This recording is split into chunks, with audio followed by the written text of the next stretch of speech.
साथी अलख नारायण चौधरी जी,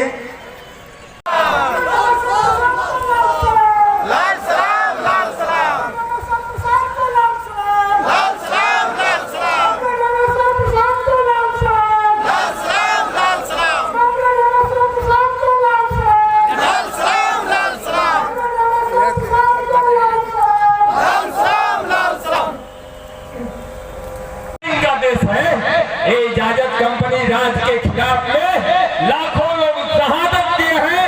अभी हजारों लोग शहादत इस कंपनी तुम्हारे कंपनी राज के खिलाफ में दे रहे हैं। अभी हम देख रहे हैं ये लाठी गोली चला रहे हैं, 300 किसान को ये मार दिए। ये नरेंद्र मोदी जो आंदोलन में बैठे हैं दिल्ली के बॉर्डर पर, 300 किसानों को ये हत्या करवाए हैं। 302 का मुकदमा चलेगा। अगर ये अदालत नहीं चलाएगा, ये जो से उनकी अदालत नहीं चलाएगा, आने वाले दिन में किसानों का पंचायत लग जाएगा, लग रहा है, और ये फैसला करेंगे जेल में कौन रहेगा। आंदोलन करिए, लाठी जलाने के लिए, गोली चलाने के लिए। हरियाणा में इनकी सरकार है, हरियाणा में इनकी सरकार है। हरियाणा के किसान भी आज आंदोलन में है। आज नरेंद्र मोदी की सरकार हरियाणा में एक पुलिस प्रशासन को गोली चलाने के लिए कहे, वो लोग इनकार कर दिया, नहीं करेंगे। तो आज हम कहने देना चाहते हैं, बिहार के पुलिस नौजवान जो मंगल पांडे के सिपाही है, मंगल पांडे के खानदान है, आने वाले दिन में ये लाठी गोली किसान आंदोलन पर नहीं चलाएंगे, जनता के साथ रहे। जिस तरह से अंग्रेजों के खिलाफ में मंगल पांडे के फौज के नेतृत्व में अंग्रेजों के खिलाफ में बगावत करके उनको अंग्रेजों को मार भगाया था। तो ये हमारे फौज जो है, ये हमारे घर के बेटा है, ये मजदूर किसान के बेटा है। और मजदूर किसानों पर ये जब गोली चलाने के ये कहेंगे, ये गोली चलाओ, ये तो मांग करते हैं खेती को हम नहीं देंगे, हम खेती को कंपनी को नहीं देंगे, हम जो से बैंक को कंपनी को नहीं देंगे, रेल को नहीं देंगे, बिजली को नहीं देंगे, कोई सामान नहीं देंगे, मजदूर किसानों के हाथ में रहेगा। इसके लिए लड़ाई चल रही है और उसी के बेटा है पुलिस प्रशासन के फौज, वो हमारा बेटा भाई है। शहीद कॉमरेड राजेश के 23वें शहादत दिवस के मौके पर आयोजित इस संकल्प सभा में शामिल इस इलाके के तमाम हमारे क्रांतिकारी साथियों, छात्र, नौजवान दोस्तों, माताओं बहनों, मजदूर किसान भाइयों, और जहां तक आवाज हमारी जा रही है, आप तमाम लोगों को मैं अपनी ओर से, अपनी पार्टी की ओर से क्रांतिकारी अभिनंदन करता हूं और लाल सलाम पेश करता हूं। मंच पर उपस्थित हैं पार्टी के केंद्रीय कमेटी के सदस्य, पूर्व आरा लोकसभा के पूर्व सांसद, पूर्व विधायक, हमारे गार्जियन कॉमरेड रामेश्वर प्रसाद जी, वरिष्ठ नेता पार्टी के राज्य कमेटी के सदस्य साथी मनोहर जी,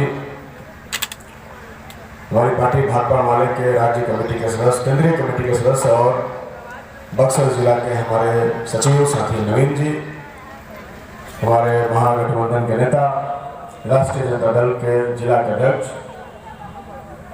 और चर्चित इस इलाके के चर्चित नेता शेषनाथ यादव जी,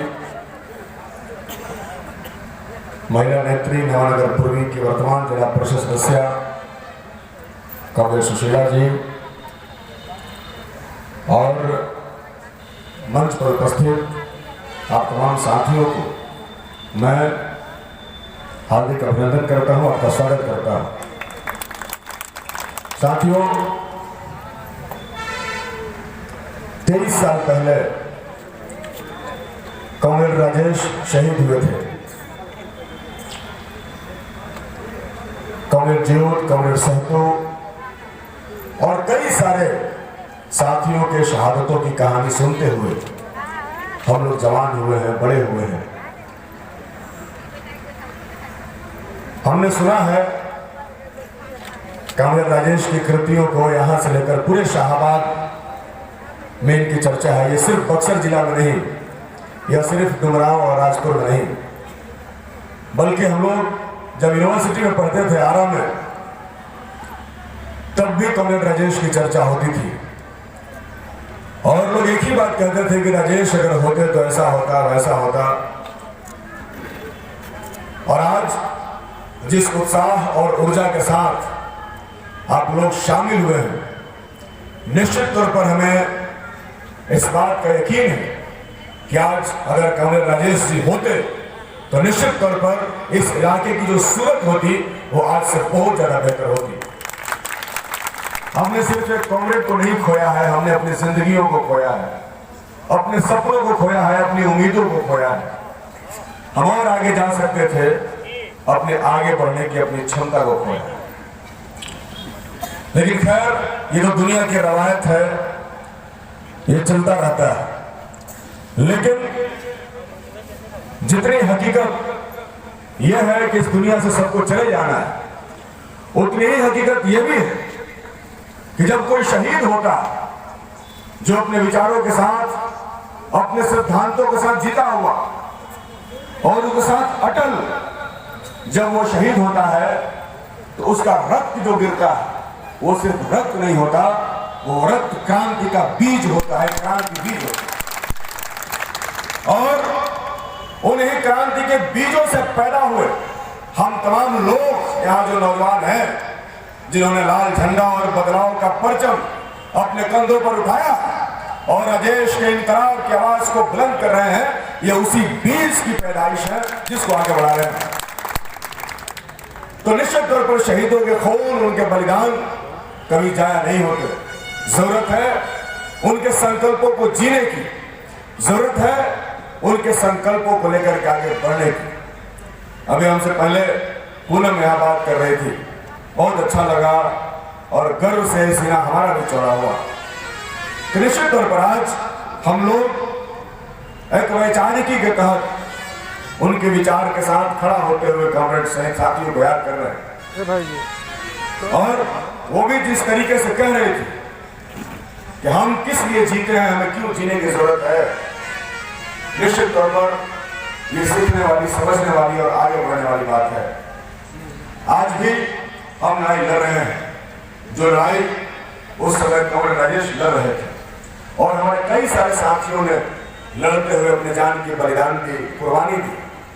समाज के अंदर जो उच्च नीच की भावना थी, समाज के अंदर जो जातिगत श्रेष्ठता का बोध था, समाज के अंदर जो सामंती दबदबा थे, और जिस तरीके से गरीबों के विकास के बाधक जो थे, ये तमाम चीजें बनी हुई थी, उसके खिलाफ कामरेड राजेश लड़ रहे थे। वो गरीबों पर जुल्म करने वाली ताकतों के आंख में गड़ते थे, और इसीलिए चूंकि जो गरीबों के विकास में बाधक है, उनके खिलाफ उनका संघर्ष था गरीबों के विकास के लिए, इसलिए उन लोगों ने राजेश के खिलाफ उन लोगों ने कार्रवाई की और हमें अपने साथी को खोना पड़ा। लेकिन उसके बाद भी हमारी लड़ाई चलती रही, हमारा संघर्ष चलता रहा और आगे हम लोग बढ़ते रहे। थोड़ा सा जरूर आगे पीछे होता, लेकिन निश्चित तौर पर अगर हमारे विचारों में ताकत होगी तो निश्चित तौर पर लड़ाई आगे बढ़ेगी। और आज एक बार फिर पूरे बिहार और पूरे देश में हम लोग आगे बढ़ रहे हैं। बिहार में महागठबंधन की तरफ से हमने बहुत ही ऐतिहासिक जीत हासिल किया।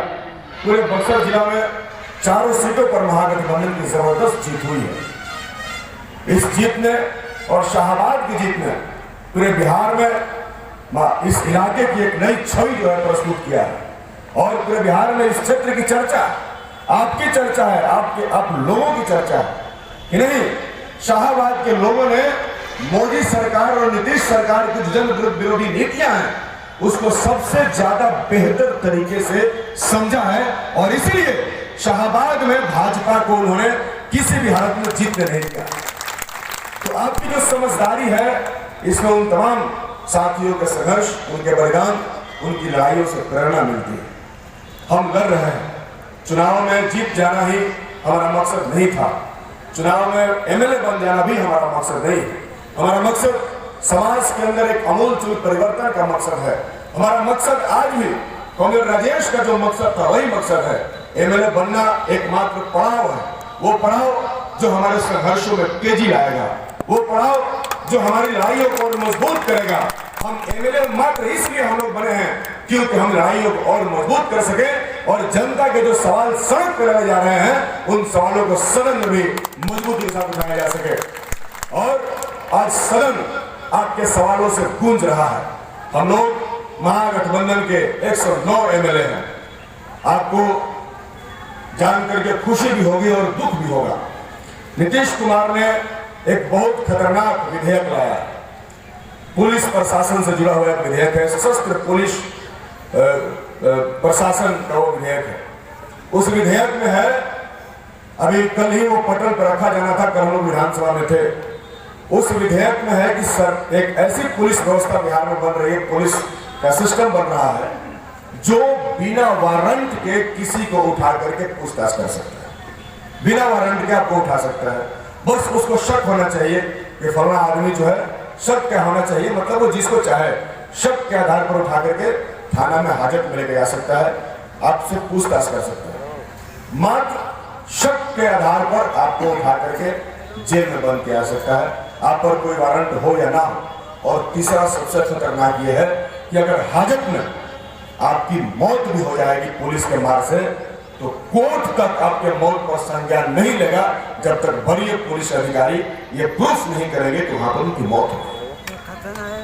ये बिहार में योगी राज की तरह, जिस तरीके से यूपी में योगी का राज चल रहा है, राह चलते लोगों को उठाया जा रहा है, राह चलते हमारी माताओं बहनों के साथ बलात्कार हो रहे हैं, उसी योगी राज की तरह बिहार के अंदर भी नीतीश कुमार के राज में भी वही कानून बनाने की कोशिश हो रही है। आप सोचिए कि यदि यह कानून बिहार के अंदर पास हो जाएगा तो बिहार का क्या हालत होगा। तब तो हमारे जैसे लोग, आपके जैसे लोग जो सत्ता के खिलाफ बोलने की ताकत रखते हैं, या जो भी लोग, चाहे वो पत्रकार हो, चाहे वो सूचना अधिकार के कार्यकर्ता हो, चाहे वो मानवाधिकार कार्यकर्ता हो, चाहे वो राजनीतिक कार्यकर्ता हो, जो सरकार के खिलाफ होगा, सरकार अपने उस पुलिस बल का इस्तेमाल करके अपने खिलाफ वाले लोगों को उठवा करके प्रताड़ित करेगी। आज हमारे पास संविधान का ताकत है, आज हमारे पास कानून का ताकत है, और कानून के ताकत के बदौलत जब पुलिस हम पर जुर्म करती है तो हम उससे लड़ते हैं कि वारंट कहाँ है, दिखाओ, क्योंकि कोर्ट पर आज भी हमें भरोसा है। लेकिन जब पुलिस को कोर्ट से आजाद कर दिया जाएगा तो हम किससे पूछने जाएंगे। तो ये अपने आलोचकों, अपने विरोधियों को शांत करने और उनको आंदोलनों से, संघर्षों से रोकने के लिए सरकार ने एक काला विधेयक पास किया है। इस काले विधेयक के खिलाफ कल पूरा महागठबंधन विधानसभा में एकजुट था। आमतौर पर हम लोग पूरा महागठबंधन, जिस तरीके से चुनाव में हमने एकजुटता के साथ लड़ा, जिस तरीके से चुनाव में पूरी जनता ने महागठबंधन को स्वीकार किया, उसी ताकत के साथ पूरे सदन में भी हम लोग 1 महीने से पूरा महागठबंधन एकजुट होकर के आपके सवालों पर लड़ रहा है।